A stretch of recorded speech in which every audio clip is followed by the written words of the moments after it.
Monsieur Messier, C'est ça. collectionneur de... C'est G.I. Joe. Eh oui. J'ai du vieux G.I. Joe. Les nouvelles figurines, j'ai du Deep. J'ai du Dragon. J'ai du BBI. En passant, ça, c'est du vrai G.I. Joe. Dans ce temps-ci, il faut beaucoup de répliques, mais il faut qu'il check. Le G.I. Joe, il y a un tatou, le vrai. Ça, c'est la collection qui est sortie pour le 7 décembre 1941, quand ils ont attaqué Port-Beau. Les avions, je ne suis pas un amateur d'avions. Ici, il y en a plein. Je ne suis pas un gros connaisseur. Je laisse ça aux autres. Si tu regardes pilote allemand ou germain, pilote américain. Là, on commence à tomber des affaires intéressantes. Péniche de débarquement de la Deuxième Guerre mondiale. Okay. Un garde-côte qui appelait, un ange gardien. Lui, sa job, quand les soldats ils pouvaient ramasser avec une vedette, il sortait de l'eau. Ah oui. OK? Il pense que les costumes camo, ça vient d'exister. Il y avait un régiment de la Deuxième Guerre mondiale, il y avait le costume camo. Ils appelaient des grenadiers. Si tu regardes la qualité des bonhommes aujourd'hui, ou des figurines, on va laisser faire le bonhomme, le casque est en métal. OK. Des vrais cheveux sur la tête. OK. Les bottes en cuir. Tous ses accessoires sont en métal. OK. Lui, il l'appelait le plombier. C'est un cinquième de Ranger. Le plombier, à quoi qu'il servait? C'était pour faire sauter des barbelés. Il y avait un tube, il mettait du TNT dedans, il servait à faire sauter les barbelés. Un Ranger très connu, sauver le soldat Ryan, le capitaine Miller, Tom Hanks. Oui. Un général qui n'était pas un nazi, que tout le monde aimait, Rommel. Rommel, lui, a fait un complot contre Hitler et il s'en a fait débarrasser. En fait, il n'était pas dans le complot, mais ils sont arrangés pour le mettre dans le complot, pour le forcer à prendre la pilule puis se suicider, la capsule. Là, ils m'ont dit pourquoi il a amené un drapeau canadien. Que c'était le drapeau pendant la Deuxième Guerre mondiale avec les armoiries du Canada. Oui. OK. Les armoiries du Canada dessus. Exact. Il y a une autre affaire. Le drapeau avec la feuille d'érable, il est né au monde le 14 février 1965. On voit 21 Panzer, c'est qu'est-ce qui sont battus contre les soldats canadiens. Les motos, des Harley Davidson, ils ont fait 88 000 pendant la Deuxième Guerre mondiale. À quoi qu'ils servaient? Police militaire, courrier. Côté radio, c'était pas précis. Ils envoyaient un courrier avec un message pour le dire à un autre bataillon. Celui-là ici qui n'a pas rien dessus, c'est une Indienne. Les Indiennes, ils l'ont fait pendant la Deuxième Guerre mondiale, mais elles servaient une pour l'armée. Ils n'ont pas vendu au public. OK. Oh! Quelque chose, c'est un obus de piaf.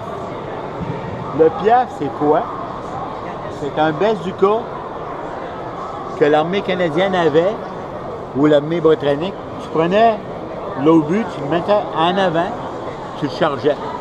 La portée, c'était 100 pieds. Alors, il y a un Canadien, le soldat canadien, il a détruit 3 Panzers dans la même journée avec ça. La grosse affaire à le monde, il dit, ça faisait-tu mal quand tu le tirais? Ça repoussait à peu près comme un 12. Mais c'est un système de spring, de ressort à l'intérieur, pour le crinquer. C'est là le problème. Pour les de Lévis, il y a un régiment très connu à Lévis, le régiment de la Chaudière. Dans la deuxième vague, le régiment de la Chaudière a débarqué des péniches avec les fusiliers du Mont-Royal. Sur quelle plage? Juno. Il parlait français. C'est ça que la grosse folie. Lui, il a quoi de spécial? C'est pas un moteur, même s'il y a une veste de cuir. Sa veste de cuir-là, ça s'appelait un Jenkins. Il servait à quelque chose. C'est des commandos. Quand il arrivait sur les plages, il se tirait ses fils barbelés. Le cuir de sa veste était tellement épais que les fils barbelés ne passaient pas. Les autres passaient par-dessus. Les autres passaient par-dessus, effectivement. Le monde, il dit, comment ça, un soldat allemand en bicyclette? C'est facile. L'essence était très rare. À Paris, les gars patrouillaient en bicyclette. Aussi, ça ne faisait pas de bruit. Comme ça, le monde des rues, les entendait pas venir. Quoi, je suis bien fier. Si tu regardes la figurine de cette personne-là, lui, il a fait à peu près 150 films de western, mais il a fait 5 films de guerre. Le plus beau, selon moi, c'est le Long Day. Il faisait le commandant Vendick. Le jour le plus long. Oui. Il faisait partie du 82e régiment de parachutistes. Il a la jambe en plâtre, il s'est brisé la jambe en débarquant à Saint-Mère-l'Église. Ça, lui, je ne l'ai pas montré aux jeunes, c'est l'ancêtre du téléphone cellulaire. Qu'est-ce qu'il y avait dans le dos? Ça pesait à peu près 100 livres. Un officier de communication du 29e. Le 29e? Le yang. Oui. Non. C'était un port gris pour le sud. Le bleu, c'était pour les Nordiques. C'est ça le système. La fameuse Jeep. Oui. Ça vient de où, le mot Jeep? Vous allez rire de moi, le mot Jeep vient de Popeye. Popeye, il y avait un marin qui mangeait des épinards. OK. Il y avait un genre de petit chien dedans qui apparaissait, qui disparaissait, qui s'appelait JP. Alors, ils ont été des Y. Les Américains voulaient avoir un véhicule, un quart de tonne, qui faisait n'importe quoi. Qui allait dans la neige, dans le bout, dans les bosses. Les roches, dans les bosses, dans n'importe quoi. Ils ont fait à peu près 800 000. Mais 800 000, je suis menteur. Ils ont fait 788 000 Jeeps à peu près. La première, ils ont donné 15 jours au Sénat. Ils ont arrivé avec les plans. Ils ont dit, qu'est-ce que vous allez faire avec ça, mon ami? On va avoir un véhicule, un quart de tonne qui fait tout. Le premier qui a eu le contrat, c'était Bantam. OK. Après ça, c'était Bantam Willis. Ils sont unis. Ford, ils ont fait des Jeeps. Mais seule affaire qu'il y avait Ford, toutes les Jeeps Ford avaient un TF. Tu prenais un boulon, il y avait un TF dessus. Tu prenais une vitre, il y avait un TF. La batterie, il y avait un TF. Mais la Jeep Willis, le moteur de Ford faisait dessus. Un tailleur de Willis faisait. C'était universel pour les 3 marques. Il était pareil. C'est ça. Il y a une affaire aussi, la Jeep a servi avec des mitraillettes. Oui. Elle a servi avec des 50 mm. Elle a servi aussi comme ambulance.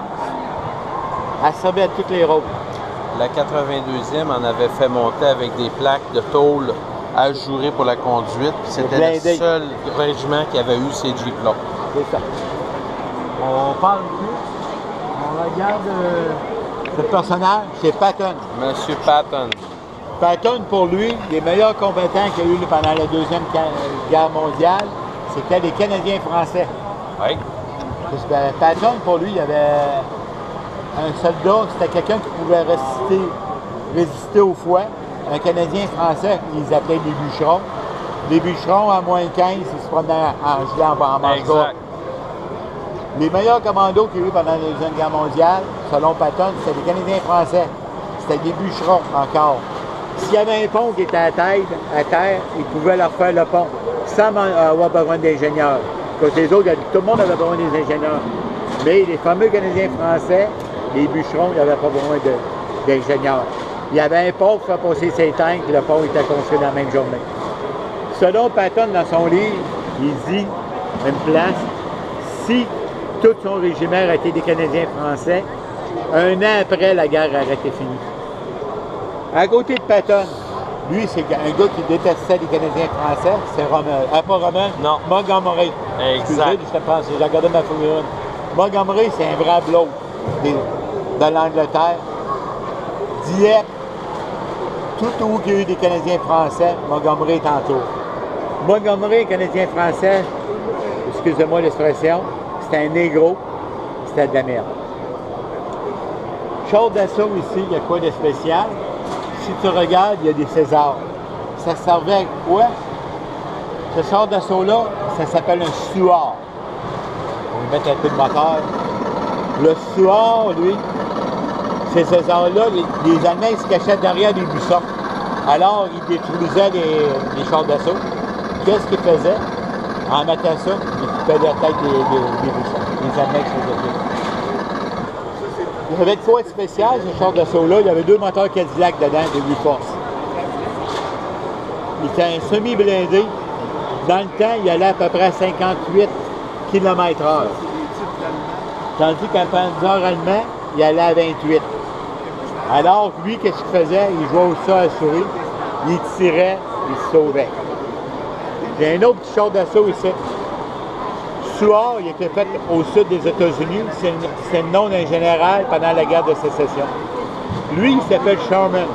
Sherman, c'est le nom d'un général nordique pendant la guerre de sécession. Lui, il avait de quoi de spécial? Il avait 2 roues en avant. À ce temps, ils ont des chaînes. Quand il passait sur des mines personnelles, il faisait sauter les mines. Alors, les soldats arrivaient en arrière, ils ne se faisaient pas sauter. En passant, ils l'ont fait à Sainte-Thérèse, à Montréal, dans l'usine de Chevrolet. Une autre affaire, j'ai oublié de dire, les collectionneurs, ici, ils l'ont. C'est terrible ce que tu oublies de dire. Ouais. Si tu regardes, mon soldat ici, il y a un E-Field dans les mains. Habituellement, les 303 E-Field étaient faits en Angleterre, mais les très rares, ils ont été faits à Saint-Malo, à Québec, dans la ville de Québec. Seule affaire qu'il y a, quand vous le reconnaissez, c'est marqué E-Field Canada, Québec. Ils sont un petit peu plus rares. Ça ne coûte pas 300$. Vous voulez pas parler de ça? Oui, on va parler. La mitraillette qu'elle a, ça s'appelle un beaker. Elle a quoi de spécial? Elle a une petite canette. Refroidi à l'eau. Oui, mais 3/4 de temps, elle n'était pas refroidie à l'eau. Parce que les gars buvaient l'eau, mais dans les tranchées, il n'y avait pas de quoi pour... Ils faisaient pipi dedans. Exact. Il Les dans gars la canisse, il urinait dans la canisse. C'est ça. Ben, c'est-à-dire, j'imagine qu'il devait boire avant tout ce qu'il y avait comme eau pour leur redonner après, j'espère. C'est ça. C'est simplement ça. Alors, merci beaucoup. Monsieur Messier, James. Merci.